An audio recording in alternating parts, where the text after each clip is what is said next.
It's Red Eye Radio. Gary McNamara and Eric Harley talk about everything from politics to social issues and news of the day. Whether you're up late or you're just starting your day, welcome to the show. From the Uniden America Studios, this is Red Eye Radio. All across America, we are Red Eye Radio. He is Eric Harley, and I'm Gary McNamara. Talking about prices and affordability and the fact that the Republicans finally talking about it. But the fact is, you've got to say more than the affordability in Congress. What are you going to do? And you've got a problem. It was not a good day for the president yesterday because when he put out the ex post stop line basically on tariffs and prices. Yeah, who's lying? Right. These are numbers coming from your administration. Everything we read on prices comes from the October report. Yeah. Yep. From the government. Everything. We didn't make it up. That's what we have. If they're wrong, tell us. Yeah, sure. Like the unemployment numbers? Yeah. The unemployment numbers they were looking at the one time, the Bureau of, but nobody's saying they're not wrong. So we have no interest in we both voted for Trump 3 times. Yep. We want Trump to succeed. I'll vote for him when he runs for his 3rd term. Yeah, I may not for his 3rd. I may have a protest vote for his 6th term. I plan on voting for Mamdani. For Mamdani, yes. Because liberals are going to change the Constitution to make it possible. I was going to say Don Jr. I was going to say, no, but Mamdani. The Republicans are driving me to communism. No, I want to vote for Barron Trump. I want to live long enough to vote for Barron Trump because I want to see the tallest president ever. But also because I think Barron's a critical thinker. I haven't heard much from him. Nobody has. But I really think he's a smart kid. Well, I sit and look and I'm trying to find somebody to follow, and I think that there was a conservative one time who last week said he would vote for Mamdani. Excuse me. I said I use the M again. Yeah. Gotta watch that. I know, like it matters. But if Bill Kristol can go Momkami. all right, Momkami, okay. Momkami. If Bill Kristol can go from a conservative to a communist, well, maybe there's hope for you. Maybe there's something there. Maybe there's something there. Yeah, or maybe Bill Kristol was never a conservative. Yeah, exactly. As we've said. I can't tell you why the administration is playing it the way they did yesterday, because that was the thing. It really bothered me yesterday. I understand the concept of the tariffs in China. I think you and I both believe he went about it wrong. They should have isolated China and made trade pacts with all of our friendly countries instead of alienating the friendly countries, especially Canada, because he created the free trade deal we have with Canada.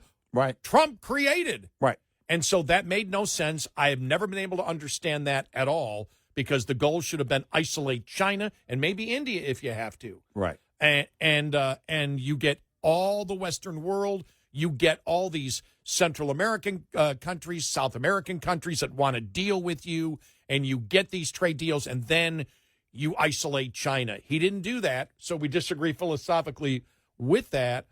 But when he put out stop line on tariffs, and I want to we got other stuff we got to get to, but when he said stop line, that really ticked me off because I just went, he's doing Biden now.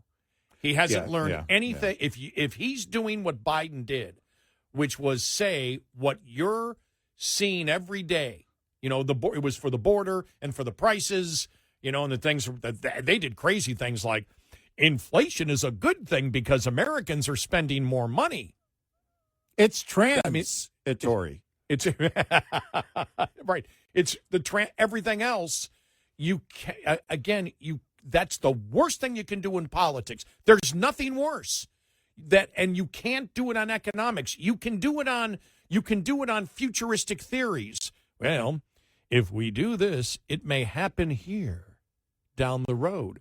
Well, I don't know. Maybe it could, maybe it couldn't. Most people would say, I don't know. But when people are dealing with it now. It's the here and now. They feel it every single day. Yep. It's as real as anything in anybody's life, and you tell them they're lying because that's what you're doing. Mm-hmm. You're telling them you're lying. You're saying prices are going up. That's the thing. That's the thing. He may think he's addressing influencers or the financial media or the Democrats media or whatever. I don't know who, with the whole stop lying post, but who you're actually talking to is the consumer. It's like we said with the liberal activists and when they took on Governor DeSantis on the whole. It's exactly what they call the "Don't Say Gay" bill or whatever, and all of that. And I said, you're not taking on Governor DeSantis. You're taking on the parents. And in this case, you're not addressing the influencers or the media. What you're doing is you're taking on the people because they see that. When they see you saying all of this is coming down, and they're going, it's not in my neighborhood. It's not at my store. Because you can't make those comparisons. You just you can't say to somebody, prices are coming down when they've been screaming. Here's the thing. Financial stress in any household is the greatest stress because it undermines everything. If you're underwater financially, it undermines everything in your life, whether you have children or not, whether you're even married or not, because you got to have a place to live, you got to have shelter, you got to have food. These are things that you're spending money on every single day, and it's just at a very core instinctive level, it is very disturbing if you're underwater and it seems like nobody is there to help you. One of the things when I was a bill collector during college, and this was in the 70s, and even in the 70s, you could be much more aggressive as a bill collector. But the bank that I worked for, when they started figuring out, for example, divorces, what was the number one reason back? I don't know what it is now, but back then the number one reason for divorce was money. Yep, it usually debt related was money and debt related, right? And but being underwater, not being able to keep up, right? And so one of the things was, it's counterproductive to go in and yell at people or intimidate people because they're already so many of the households that are in debt. They're having the debt is secondary to the fact they may be losing their spouse. Right. So work with them in some way. And I even got to the point where it said, okay, let's try paying the interest on it for a couple of months. And then there would get to the point we would tell them, and you didn't yell at them. You'd actually go to your supervisor. You go, they just can't do it. It's like, okay, we need to charge them off, which means tell them, okay, we're basically going to do this. You need to file bankruptcy. Or we would send them. There was a volunteer group. Oh, it was the consumer credit thing. I remember talking to the guy. It was a volunteer thing. Yeah. We would always send them to that particular group as a bank because the fact is, if they got a divorce, they were less likely to pay the debt. So you were trying to work any kind of way to recoup any, either keep the interest payments going because we would waive capital, the principal for a long time. Right. I remember, waiving it 5-6 months, but then you get to the point saying they're not going to, they're just not going to, they're not going to be able to do it. But if they could, and you got the help, was it all credit, that no asset credit, because I worked credit card and back then when they had line of credit, and you've seen most banks, even the banks that I deal with, everybody's out of line of credit. But what they do now, they do it on your credit card. If you've got a good credit history, I'll get it and they'll say, look, or the this amount of cash, home equity line of credit, and tie it to a major asset. Yeah, but but the line of credit was no asset, and I get that now in my credit card saying you can have basically a line of credit. You can borrow this, and then we'll give it to you again. You can sort of have I think I have it on my Wells Fargo. I have it on all my cards actually. And so they give you a much lower interest rate to do it, right. Which is unsecured credit. Yeah. But when I collected the line of credit, it was pretty exclusive. But I had more problems with the line of credit than I ever had with credit cards from the average Joe or Jane. And I'm talking average Joe or Jane's salary out there. The biggest problem that I had, and I don't know what it is today if you're a bill, I don't know what you can do today if you're a bill collector. Sir, could you possibly please pay the bill? But it was, I will say back then, because we're going back, my God, we're going back a half a century. Oh, my gosh. Jeez. What was this, 1975? No, I became a bill collector in 74. 74? And then I did it till 78.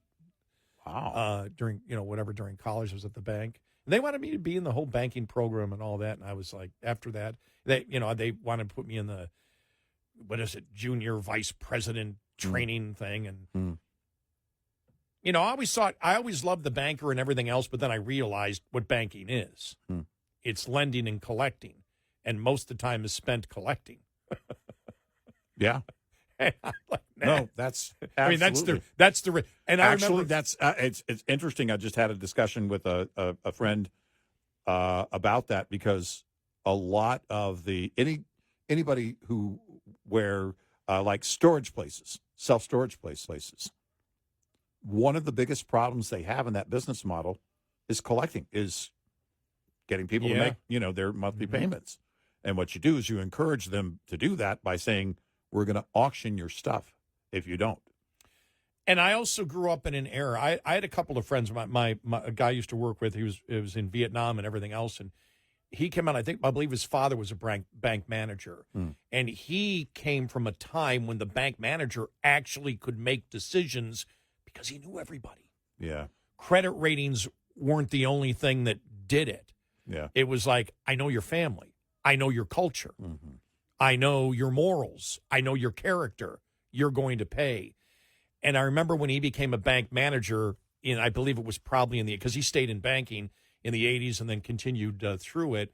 I think he stayed in for the majority of his career, but I don't think he told me one time he didn't enjoy it as much because you didn't have the control.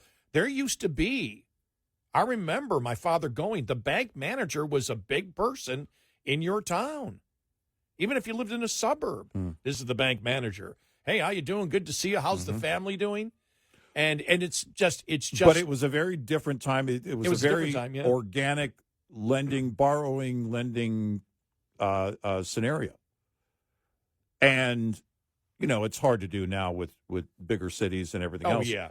But the reason you develop those relationships, because at that point it actually back then would help them determine whether or not you're credit worthy. Do you own a house, or have you been living here for a while? Do you have a checking account with us, or things like that? But you got your mortgage, yep, your car loan. There weren't credit cards from banks. No, not as many. That's really was wasn't a thing. That was really the 80s. The 80s really. The 70s surged. 70s there were credit cards in the 60s. But the surge, came. Yeah. It was a guy by the name of McNamara who invented. Yeah. It was he was the founder of the Diners Club. Yeah. And he showed up to a dinner one night and forgot his wallet, and then it worked the deal, and then that's how credit came about. But and that was long ago. But in the 80s, there was a surge in credit cards, and also department stores. The financial companies got with the department stores and gave them their own proprietary credit cards, which basically built all of the malls in America, and people were just borrowing money to buy shoes. I remember I had one of the first ATM cards in 74, and I worked for Maureen Midland Bank, which was a subsidiary of HSBC, the English bank. Yeah. That I think started in Hong Kong, because it was the Hong Kong and Shanghai Bank. But it was I don't know what it is now, but it was an English bank back then. But when I went to work for them, they paid you in your checking account, and so they didn't have checking. There weren't debit. There was nobody even thinking of debit cards. There was no such thing as a debit card. Yeah. And so they gave you a credit card and attached your checking account to that. And so since they gave you a credit card, they had to give you a credit line. You want to know what my first credit line was? $100. Wow. That was my first credit line, $100. Mine was $1,500, and I still have that same card. And today, by the way, it was my first, and the only reason I keep it is because I still have that account. It was my first. Sentimental reasons. But I don't use it ever, and my credit line on that card is still only like $5,000 or $6,000. No, and it's like, but the thing is I learned early on, I want to use my credit, but I don't want to build that debt, especially on revolving accounts. Oh yeah, deadly. You just don't. Once you're underwater on something like that, there's really no coming back from it. Yeah, I had my HSBC one until a few years ago when HSBC got out of consumer credit. Yeah. Completely. Right. They got out of the credit card business. Yeah. We are Red Eye Radio. Brought to you by FPPF, Fuel Power Max. Smart owner-operators make every single week as profitable as possible. One trip is not enough time to be considered profitable or unprofitable, and an entire month may be too much time to manage. 1 week is the right amount of time to deal with efficiently. To do so, look at the advantages and disadvantages of every day of the week. Match trip length to the optimum day of the week. Plan to deliver on the day you have the best opportunity of getting a load. Your personal weekly plan will vary depending on the weekly delivery flow cycle of your region, typical length of haul, personal requirements, and other factors. What's important is to have a specific weekly plan that helps you be successful. Owner-Operator Business 101 is provided by Overdrive's Partners in Business program. Go to overdriveonline.com to the Partners in Business section of the website for more details on this and many other topics. Brought to you by Shell Rotella, with advanced synthetic technology is designed to help keep your rig running with more mileage and less maintenance. Get in touch with Red Eye Radio, toll free at 866-90-RED-EYE.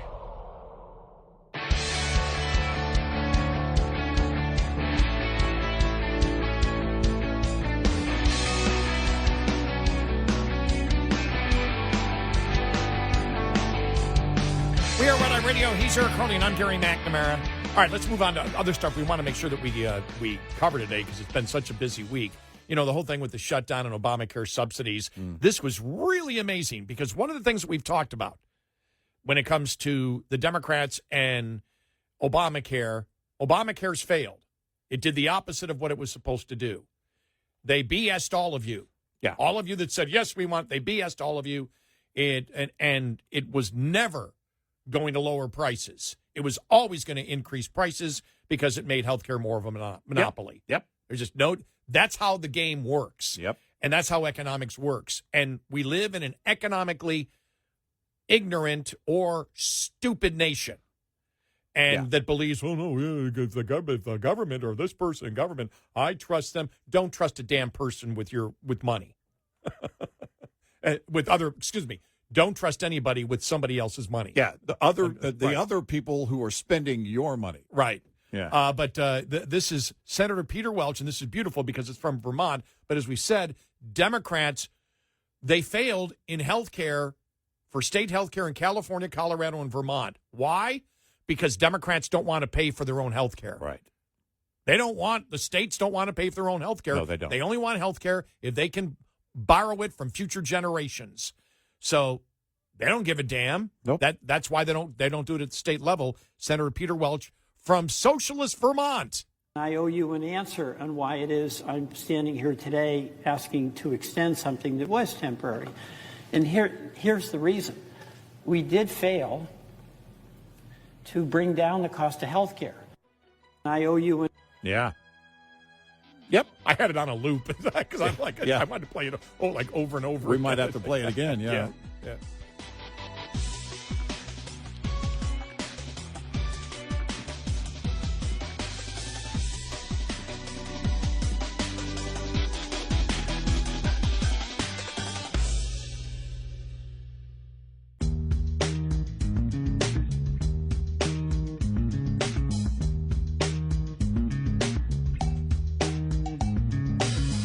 We have a line open. 1-866-90-RED-EYE. Red iRadio. And he is Eric Harley, and I'm Gary McNamara. Good morning. Thanks for being here. So for Senator Welch to say that was from the socialist. Or wait a minute, are they just still socialist or are they communist yet? I honestly think they're resisting that label, but I think, honestly, there will be a point where they're going to say, and I said this earlier this year when the whole Mamdani thing kicked off, I said, wait for the words Democratic Communist. It's probably going to happen. I'm surprised, and maybe they did and I missed it. The Babylon Bee didn't use that yet. Well, Republicans have come up with Republican fascists. So yeah, right, yeah. That's redundant, man. But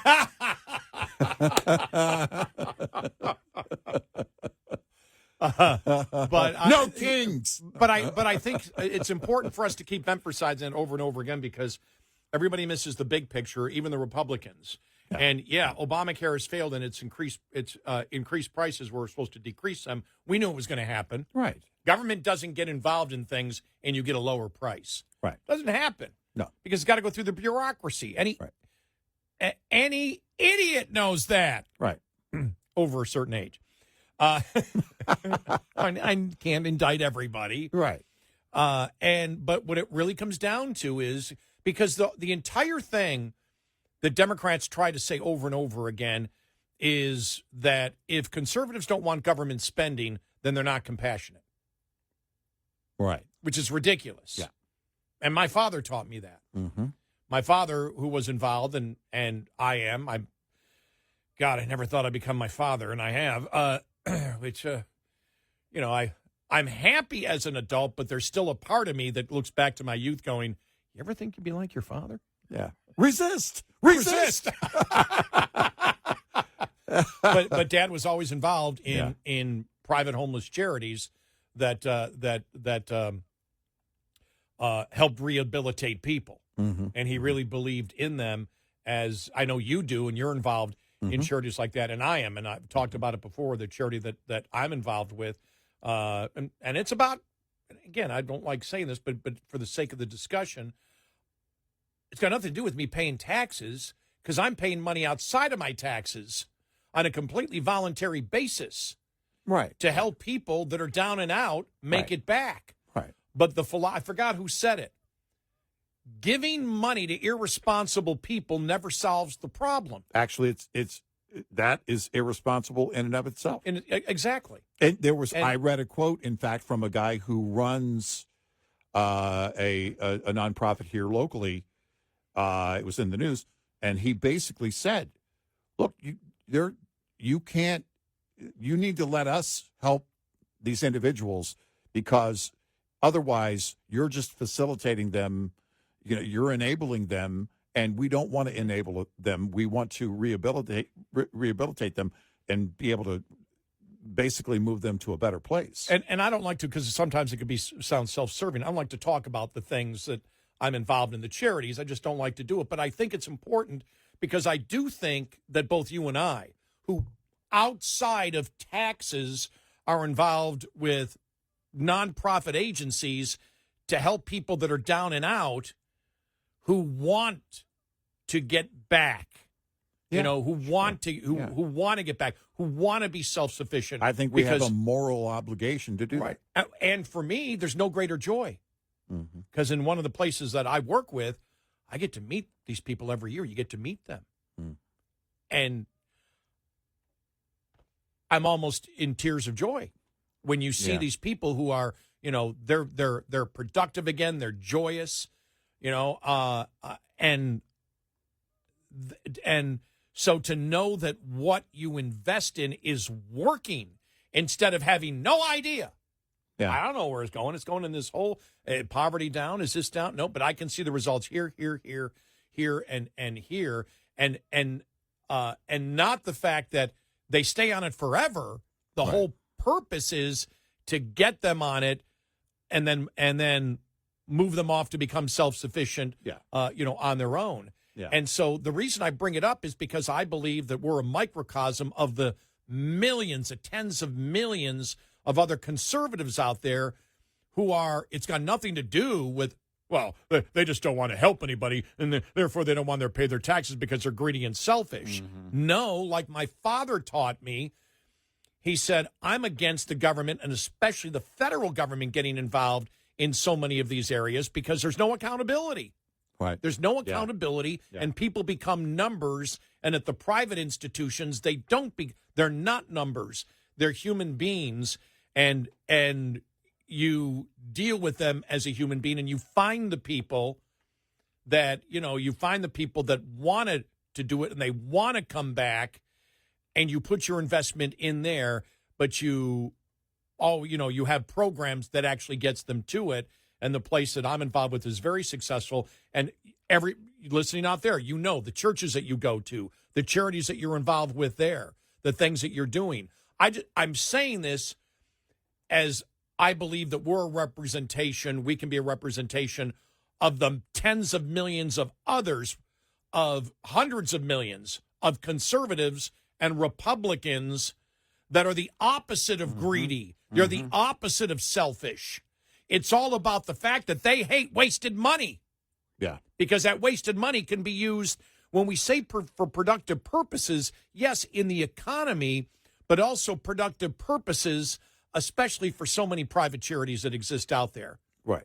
Yes. That are really helping people. Right. And I just get sick and tired of, the Democrats believing that because they wish to tax everybody, that their system is the only way to go. And if you don't agree with it, then you're some type of selfish, money-hoarding individual that's exactly who doesn't care. It's exactly it. And I was thinking that earlier when we were talking about Mamdani, but it is this approach like they think they own that, when the fact is, and that's why I made the comment earlier, hold on a second.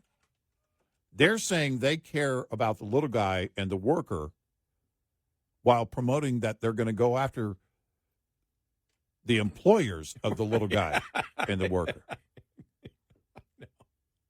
And this is, it's been their tactic. Mamdani's not, there's nothing new here. He's new to it, but we're not. We've seen it before.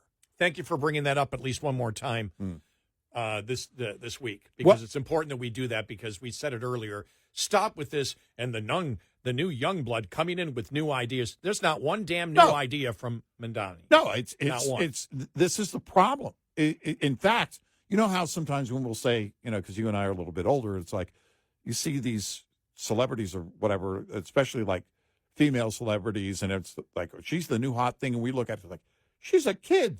She's like 25, 26, right? That's a child. Well, is this child pornography? Oh my gosh, no, Gary, they're 35, and she's wearing a dress, so. Right? she's 35. Yeah. You're just that's the way it works. Well, that's my point, because I think we can actually stretch that out now, not just because we're getting older. How dare you? But I think the mentality is getting to the point of people in there, because I think of Jay Jones, too, who's going to be the new AG there in Virginia. He's 34, I think. Wow. And Mamdani's in his 30s. These are people that are very young and they actually believe they're promoting new ideas. Yeah, they do. All of us old guys, all of us old folks are going, no, we've seen this before. You guys we know.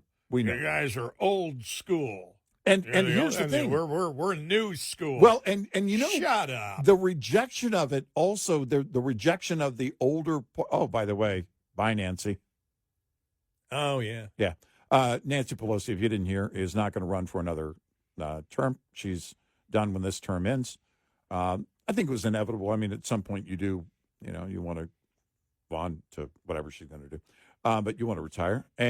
But the point is that the young blood of the parties, AOC, Mamdani, I guess we can throw in Jay Jones now because all the stories about him and people are familiar. AOC. All of this, Jasmine Crockett. Yeah. All of them, they're rejecting more and more, and we know knew this was going to be the case. The Schumers, that young guy Bernie Sanders even took over. The very young Bernie Sanders took over Schumer's podium at his own press conference the other day. But the young blood in the party is kind of pushing them out the door. They're pushing them.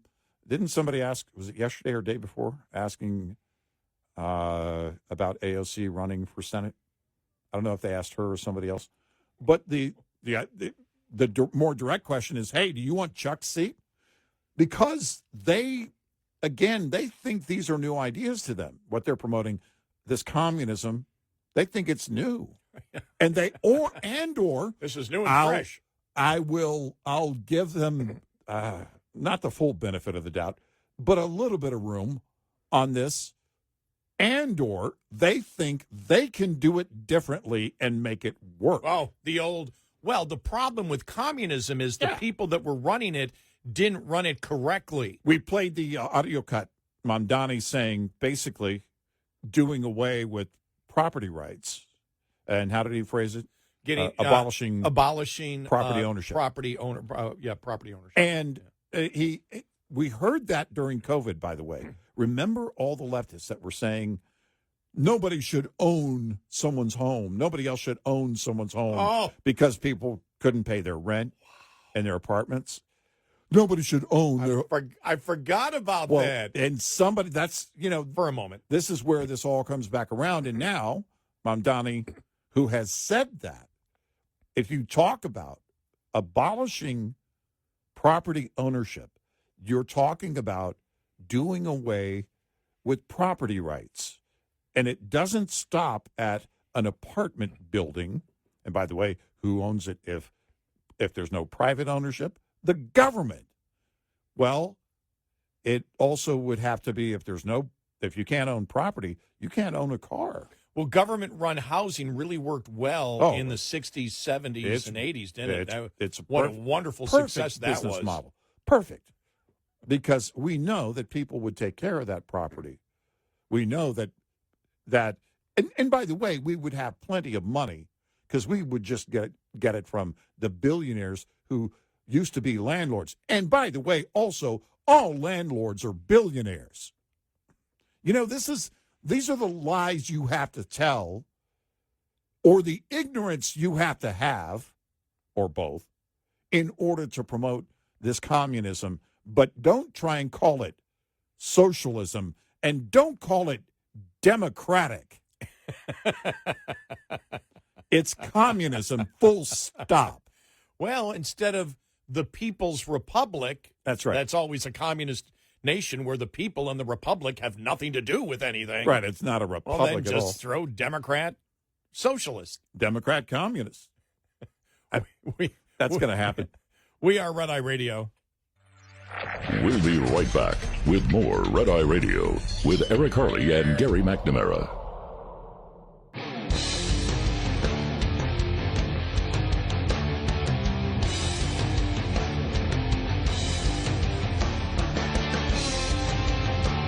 We are Red Eye Radio. He's Eric Harley, and I'm Gary McNamara. Well, the 10% reduction is starting today at those 40 airports, and it's going to be more than 40 airports because the domino effect goes. Any flight that doesn't fly into one of those 40 airports is going to cause a problem. Yep. I did get my notice from American Airlines saying if your flight is canceled.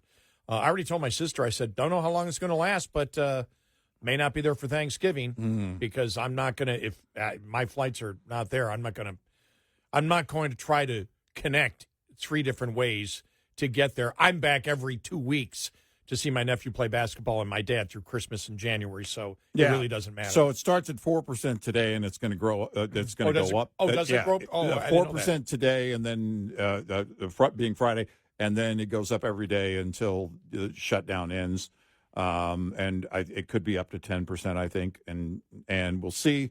But we mentioned too recently, and we've talked about this before, but you mentioned it the other day, and it bears repeating here because it applies here. And that is the local media will do the heavy lifting because they're going to go out. They got to, tell the locals, hey, what's going on at the local airport. That happens here. New York Post has a story It says, in fact, I think it's the top story right now. It says, get out while you can, showing people in line at the airports and everything else. Get out. I love the New York Post. Did you see Hobby yesterday in Houston? Yes. Oh. Somebody's on the tram going, oh, my. It looked like a huge march in Washington, D.C. Yeah. The number of people that were 100 wide in line. It was like, oh, man. I'm like, I'm not dealing with that. But the question is, will there be a Senate vote today on ending the shutdown, or are the Democrats going to hold back? We'll see.